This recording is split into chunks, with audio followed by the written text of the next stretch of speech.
Hola a todos, ¿cómo están? Soy la doctora Carolina Lopizo, pero muchos me conocen como oftalmólogo. Y hoy en este video estamos siendo acompañados por la doctora Andrea Gogolín, médica clínica. Con ella vamos a estar hablando sobre los controles de salud anuales o generales, obviamente teniendo en cuenta personas que no tienen ninguna condición específica. Nos va a estar contando sobre controles de salud y generales y yo voy a hablar sobre controles oftalmológicos. Así que primero contanos un poquito sobre vos, Andrea, dónde estudiaste, dónde estás trabajando actualmente. Hola Carolina, gracias por este espacio, gracias por poder permitirnos compartir con todas aquellas personas que tienen dudas acerca de su salud y poder resolver aquellas preguntas que tengan.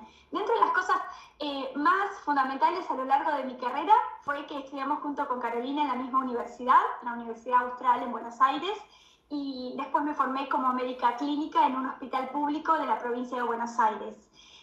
Dentro de mi época como médica ya recibida, una vez tuve una paciente internada por una neumonía y al revisarla completa vi que ella tenía heridas en las piernas. Y yo le pregunté, ¿cómo te curas esa herida? Y ella me dijo, un médico me dijo que ponga agua y lavandina diluida en esa herida. Y cuando eso ocurrió yo quedé muy impresionada porque era algo sobre lo cual nosotros no teníamos formación y sobre lo cual quería aprender más, así que por eso es que actualmente en mi consultorio, en mi espacio que nosotros desarrollamos junto con otros médicos que trabajamos en equipo, muchos de ellos también formando parte del Hospital Austral, desarrollamos un centro de curación avanzada de heridas para aquellos pacientes que tienen úlceras o lesiones de difícil cicatrización. Y por eso es que una mirada global, tanto de esos pacientes como de las personas que no tienen ningún síntoma o tienen alguna otra enfermedad, es muy importante que cuenten con un médico clínico o un médico de cabecera. Totalmente. En un mundo donde está todo tan especializado y subespecializado, un poco se perdió la figura del médico de familia o el médico clínico que une todo, porque el cuerpo es uno solo, y solo lo dividimos en especialidades por su complejidad, pero ya sea que seas reumatólogo, hematólogo, oftalmólogo, el cuerpo es uno solo y no podemos dejar de verlo como tal. Así que bueno, muchas gracias de nuevo también por estar acá y compartir con nosotros tu experiencia. Bueno, entonces contanos un poquito cuándo deberíamos hacer los controles de salud, por qué es tan importante hacernos chequeos en forma periódica. Bueno, ¿sabés, Carolina, que hay un mito en el cual las personas creen, si voy al médico, seguro me encuentran algo? Y la Totalmente. realidad es que nosotros los médicos clínicos lo que buscamos es poder prevenir enfermedades, prevenir la aparición o detectar a tiempo aquellas patologías, enfermedades o malestares que tienen una solución. Por eso es importante hacer controles pediátricos en niños pequeños y ya en la adolescencia o en la adultez poder encontrar un médico clínico que nos vea. Los controles más importantes son en determinadas edades fundamentales. Por ejemplo, en los hombres que muchas veces no tienen antecedentes familiares, no tienen familiares que fallecieron a edades muy jóvenes, Ujú. ni familiares que han tenido enfermedades graves, es importante que un control antes de los 50 años tengan que tenerlo, Perfecto. justamente para evaluar aquellas enfermedades de la próstata y otras enfermedades que son muy importantes.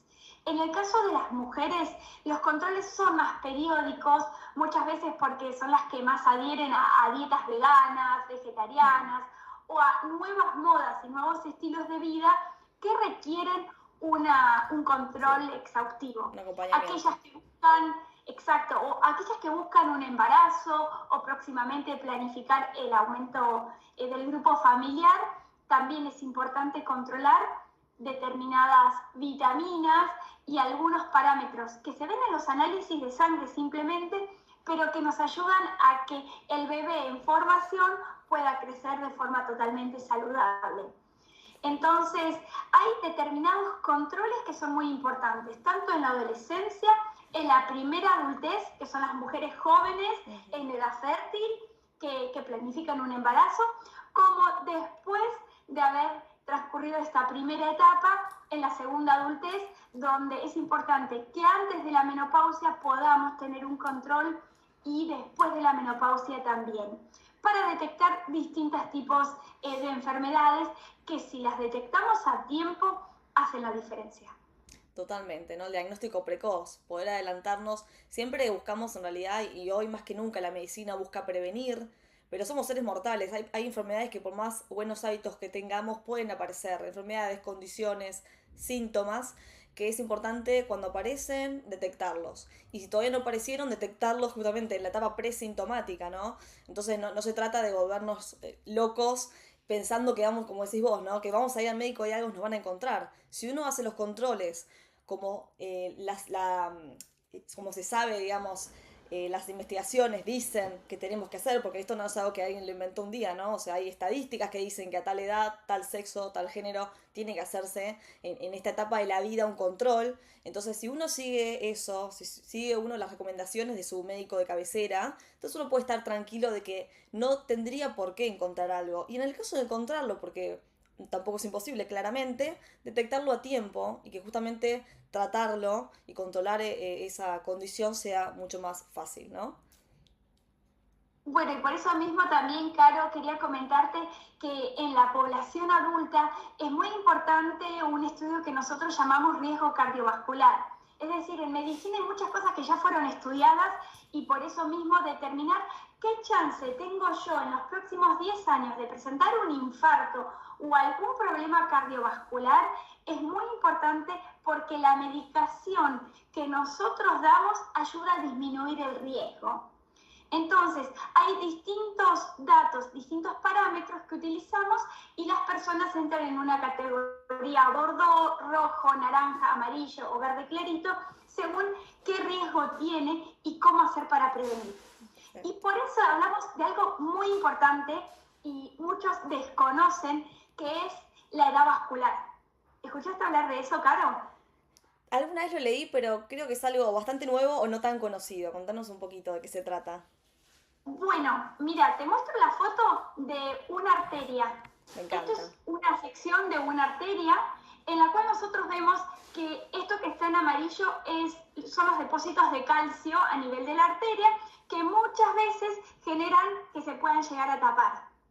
Entonces, hacer un ecodoppler de vasos de cuello, que es un estudio, es una ecografía a la altura del cuello en la cual se miden las arterias carótidas, que son unas arterias que nos dan información acerca del estado de todo nuestro organismo, nos ayuda a determinar en qué condición está nuestra salud vascular. Y de ahí la importancia de saber cómo están compuestas estas placas si es que nosotros presentamos algunas. Hay placas blandas y placas duras. Hay personas que si tienen placas blandas, que son placas que tienen alto riesgo de desprenderse y de viajar hacia otra parte, puede generar problemas muy serios en el corto plazo y por eso es que nosotros alentamos a toda la población a conocer su edad vascular. Esto se los digo porque muchas veces tenemos 30 años y nuestras arterias están como una persona de 70 o por nuestra alimentación podemos llegar a los 70 años con arterias prácticamente sin lesiones. Y conocer nuestra salud vascular nos va a dar una guía sobre cómo conducirnos. Totalmente, súper interesante. Más allá de que todos vamos a envejecer en algún momento, como dije, somos seres mortales, me encanta saber y poder comunicar que tenemos mérito, podemos llegar a edades avanzadas con la salud de alguien mucho más joven, si queremos decirlo de esa manera, ¿no? O las arterias en este caso de una persona mucho más joven. Entonces, de alguna manera, somos dueños de nuestra salud. Así es, y por eso los alentamos en la zona donde ustedes se encuentren de pedir recomendaciones con colegas, con conocidos, con vecinos, qué médico los atiende bien, qué médico tiene la capacidad de escucharlos, qué médicos los revisa y les presta atención para de esa manera poder elegir de forma acertada y con inteligencia cuál es el médico en el cual vamos a depositar nuestra salud. Totalmente, es muy importante eso. Un médico, por un lado, un médico donde sintamos que es alguien que nos escucha, que nos pregunta, que nos hace un interrogatorio completo, no solo sobre nuestra propia salud, sobre la salud de nuestros familiares, antecedentes familiares, la salud y el ambiente en el cual vivimos, nuestros hábitos, o sea, que nos vea como un todo, no solo físicamente, sino nuestro entorno, nuestro ambiente, que es tan importante también para nuestra salud. Exactamente. Y en esta época en la cual tenemos tantas especialidades, muchas veces sentimos que nos ven distintos médicos y no hay quien reúna nuestra medicación o que reúna un diagnóstico definitivo. A veces pensamos que tenemos un problema en el riñón, que tenemos anemia, que tenemos las piernas hinchadas, que tenemos retención de líquido y pensamos que son todas cosas distintas y se reúnen en un único diagnóstico y un único tratamiento. Totalmente, a veces uno está de puerta en puerta visitando diferentes médicos especialistas y tal vez tenés tres diagnósticos totalmente opuestos que implican tratamientos totalmente diferentes y eso no solo genera estrés en la persona y a la larga la termina enfermando más, porque la verdad que el estrés te termina enfermando más, sino que uno termina gastando tiempo, dinero y eso termina afectando también a la salud. Entonces, qué importante que alguien pueda unir todo y acompañarnos y ya hacer que este proceso, que si uno está transitando un problema de salud, que el único problema sea ese problema, ¿no? Y no todo lo que viene alrededor. Exacto. Y por último, Carolina, también contarte de que los médicos de cabecera vemos a nuestros pacientes cuando se internan. Muchas veces se necesita una segunda opinión, muchas veces hay decisiones difíciles de tomar, ya sea decidir si amputar a un paciente, decidir si hay una alternativa frente a un tratamiento que nos parece invasivo o agresivo y contar con un médico de cabecera que nos puede visitar en la internación, que puede escribir en la historia clínica, que puede dialogar con los médicos tratantes, realmente disminuye muchísimo la angustia del paciente, de la familia y sobre todo ayuda a tomar decisiones centradas e individualizadas, decisiones personalizadas en cada paciente. Totalmente, de acuerdo. Y algo que aprendemos en la universidad, nosotras que fuimos juntas a la universidad, es que uno pocas veces puede curar una enfermedad del paciente, pero siempre es nuestra responsabilidad acompañar y consolar al paciente en el proceso. Entonces, es un poco difícil hacer eso si uno no es médico de cabecera, así que espero que después de este video todos estén entusiasmados por buscar, si todavía no tienen, un médico que sea su médico de cabecera, el médico de su familia y que por muchos años los acompañe a lo largo de su vida, ¿no? Ahora Así es, Caro. te hago una consulta. Independientemente de los controles a cada edad específica, ¿recomendás un control entonces anual de las personas o con cuánta frecuencia una persona que no tiene antecedentes, supongamos, no tiene ningún síntoma, nada que le llame la atención? ¿Cada cuánto tiempo recomendás que haga un chequeo general de su salud con su médico clínico?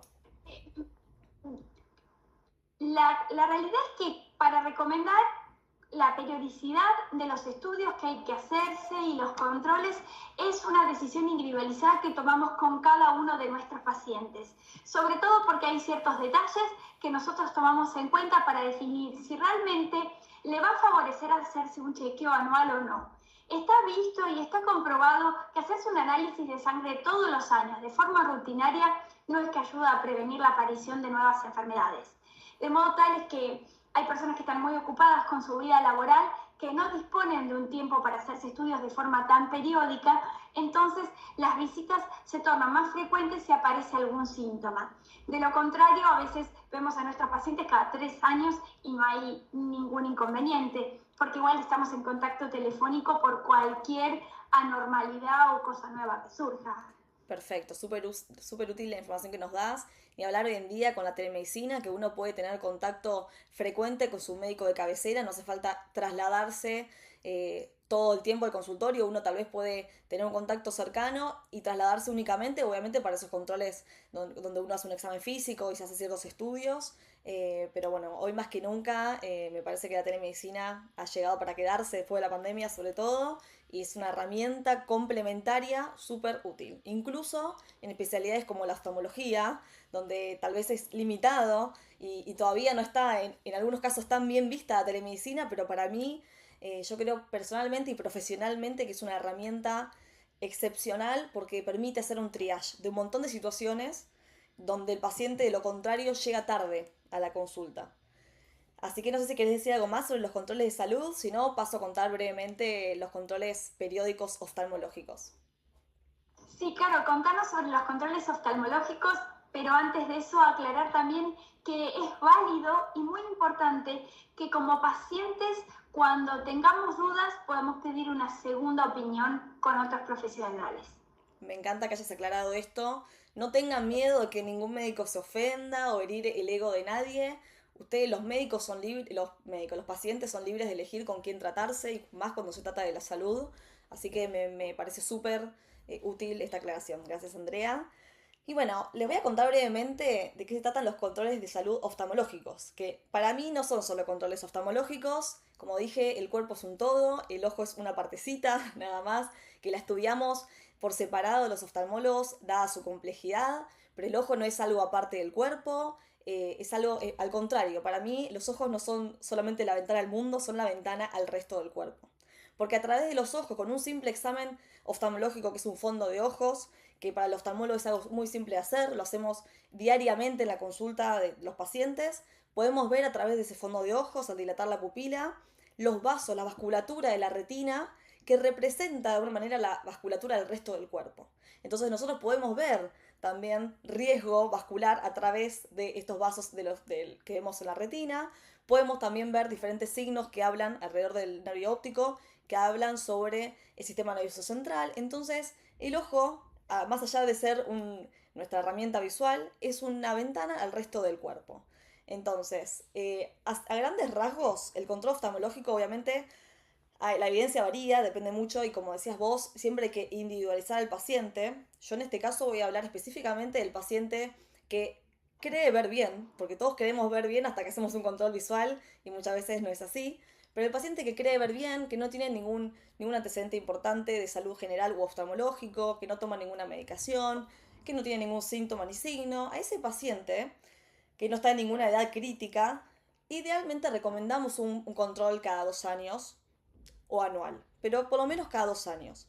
Porque obviamente pueden pasar 3 años, como decías vos, puede pasar más tiempo, pero ante la duda, tratar de tener cierta periodicidad. ¿Por qué? Porque tal vez uno no va a hacerse un estudio, un ecodoppler del vaso del cuello, pero le vamos a hacer un fondo de ojos y vamos a ver cosas ahí y nos va a dar muchísima información. Y además yo siempre digo, un control siempre es una oportunidad de aprender sobre hábitos, cómo cuidarnos, cómo reconocer síntomas. Entonces yo creo que cada 2 años es un número ideal, pero voy a hablar sobre un poquito de algunas etapas puntuales, ¿no? A ver, el globo ocular, como todo el cuerpo, pasa por diferentes etapas durante la vida, ¿no? A lo largo de la vida. Hay etapas que son más cruciales que otras. La etapa inicial, que es la etapa de desarrollo, que se divide en otras etapas, pero sobre todo en la etapa de entre los 0, o sea, el nacimiento, y los 5 años, es lo que llamamos los oftalmólogos la etapa crítica. ¿Por qué? Porque el globo ocular y por ende la visión se está desarrollando. O sea, esta etapa no termina en la vida intrauterina. Nosotros nacemos, no vemos muy bien y ese globo ocular aprende a ver. Porque nosotros, como siempre digo, no vemos con el globo ocular, vemos con el cerebro. Nuestra corteza cerebral es la que ve, la que capta la imagen, la percibe y le da un montón de tonalidades para que entendamos y la relacionamos con un montón de cosas. El globo ocular solamente es ese instrumento que capta la luz, es sensible a la luz, pasa por un montón de procesos, ¿no? Esa luz, pero capta la luz y esa luz después la transforma el cerebro en una imagen completa, asociada a los sentidos, a los recuerdos, etc. Le da colores.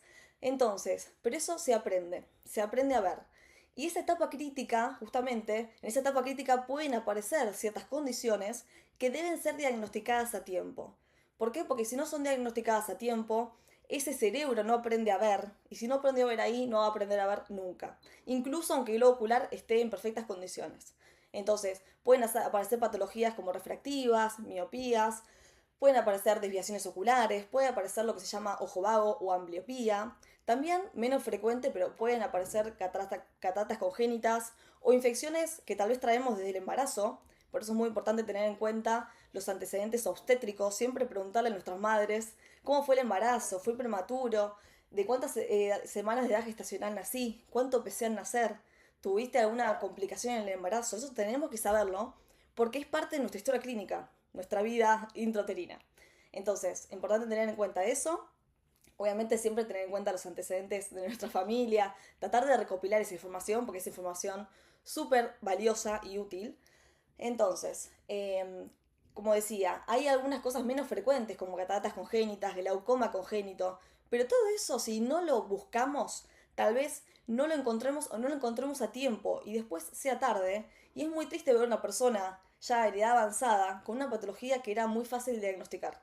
Era una consulta para diagnosticarla y frenarla. Entonces es como muy frustrante, ¿no? Como médico y como paciente, llegar a esa etapa. Entonces, madre sobre todo, ¿no? Llevar a los niños desde el primer mes de vida al control oftalmológico. Obviamente el pediatra va a acompañar en ese proceso indicando los controles necesarios, que van a ser inicialmente cada 6 meses, por lo menos hasta el primer año de edad, siempre y cuando no se encuentre nada, sino obviamente se individualiza, y después idealmente cada 1 o 2 años, principalmente diría cada uno en edad escolar, ¿no? ¿Por qué? Porque una vez que pasamos esa etapa crítica, luego de los 5 años de edad, entra la etapa escolar, o sea, el ojo sigue en desarrollo, ya la parte más importante pasó, sobre todo hasta los 10 años, pero el ojo hasta que terminamos el colegio sigue un poco en desarrollo y se va estabilizando con el tiempo. Pero acá, más que una etapa crítica a nivel visual, es una etapa crítica a nivel educativa, ¿no? O sea, estamos en etapa de aprendizaje y ver mal implica aprender mal. Entonces sigue siendo crítico para nosotros que el niño vea bien y que lo podamos frenar diferentes cosas que vayan surgiendo. Ya cuando uno es un poco más grande, cerca de la adolescencia, la juventud temprana, pueden surgir otras cosas como otros problemas refractivos, síntomas asociados al uso de pantallas hoy en día, ¿no? O a la lectura de cerca, al estudio, todo lo que sea la fatiga visual, el ojo seco. Y también pueden surgir problemas de córnea como el queratocono, pueden surgir alergias oculares, diferentes cosas, tal vez no tan graves, pero sí importantes de tratar. Luego de esa etapa empieza una etapa relativamente estable, ¿no? Lo que llamamos etapa de estabilidad, entre los 25 y los 40 años, en la que si uno no tuvo ningún problema anteriormente, es poco probable que surja algo. Tal vez pueden surgir cosas relacionadas con justamente la fatiga visual, ojo seco, o puede surgir algún problema refractivo, pero en general si no pasó nada antes es menos probable, aunque yo por lo menos como médica, y no solo yo como médica, sino médica oftalmóloga, sino muchos oftalmólogos renombrados, el Consejo Argentino de Oftalmología y otras sociedades de oftalmología, recomendamos un control igualmente por lo menos cada 2 años. Porque como decía, acá es donde enseñamos hábitos visuales, hábitos generales, todas las cosas que nos van a hacer llegar a la etapa de decaimiento de la mejor manera posible. A los 40 años, alrededor de los 40 años, aparece la presbicia, que es la dificultad para ver de cerca. En algunas personas un poquito antes, en algunas personas se atrasa, por ejemplo en los miopes, pero es la dificultad para enfocar los objetos de cerca. Nadie se va a salvar de la presbicia. Esto es parte de la vida. El que llegue a esa edad va a pasar por esto.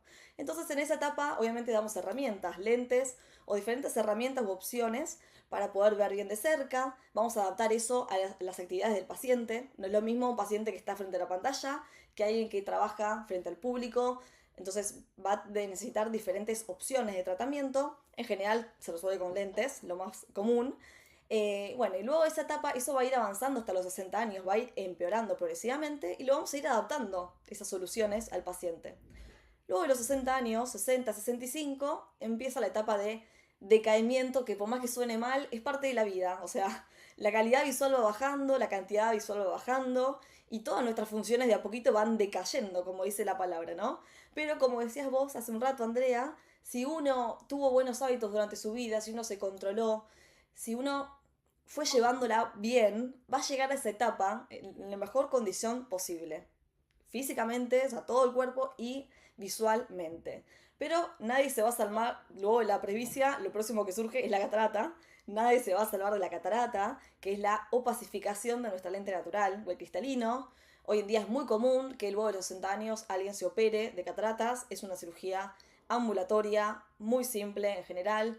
Hay obviamente diferentes aristas, pero es una cirugía que se usa diariamente en la oftalmología.